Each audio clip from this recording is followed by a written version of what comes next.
பாரதிய ஜனதா கட்சி ஆட்சிக்கு வந்த பிறகுதான் ஒரு தேசிய நெடுஞ்சாலை கூட போட முடிஞ்சது. கன்னியாகுமரி டு காஷ்மீர் வரைக்கும் ஒரு தேசிய நெடுஞ்சாலை அமைச்சது கூட பாஜக ஆட்சியில தான். அந்த அளவுக்கு ஒரு வக்கத்த காங்கிரஸ் ஆட்சி நடந்துகிட்டு இருக்கு தமிழ்நாடு இந்தியாவில்.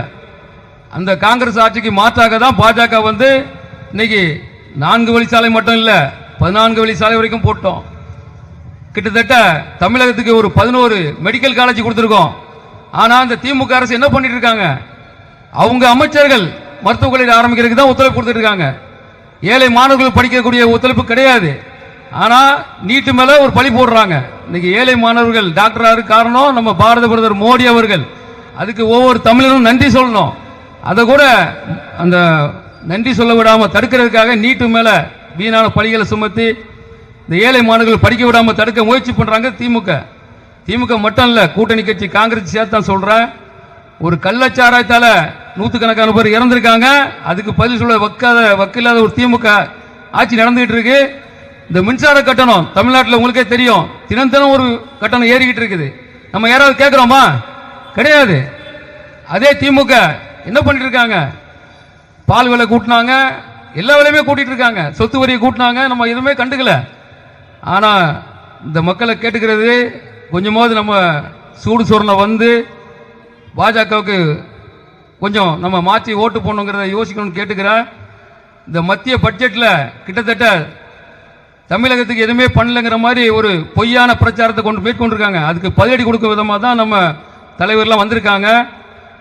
ஏற்கனவே தமிழகத்துக்கு நம்ம சிறப்பு நிதியா 1 லட்சம் கோடிக்கு மேலே கொடுத்துருக்கோம் பட்ஜெட்டில். ஆனால் காங்கிரஸ் ஆட்சி காலத்தில் வெறும் 8000 கோடி தான் கொடுத்துருக்கோம். அது கூட தெரியாம ஒரு முட்டாள்தனமா பேசிட்டு இருக்காங்க எல்லா அரசியல் கட்சிகளும்.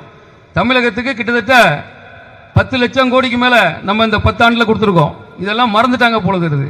இன்னைக்கு தமிழகத்தில் நடந்துகிட்டு இருக்க எல்லா விஷயங்களுக்குமே, எல்லா திட்டங்களுக்குமே, அது ஜல்ஜீவன் திட்டமா இருக்கலாம், எல்லா திட்டங்களும் விவசாயிகளாக இருக்கலாம், 50 லட்சம் விவசாயிகளுக்கு கிட்டத்தட்ட 6000 ரூபாய் அவங்க அக்கௌண்ட்ல போட்டுட்டு இருக்கோம். யார் போட்டுட்டு இருக்கா? மத்திய அரசு போட்டுட்டு இருக்கு. சத்தமே இல்லாம நாங்க என்ன விளம்பரம் பண்ணிட்டு இருக்கோம்? கிடையாது. சொல்லிட்டே போகலாம்.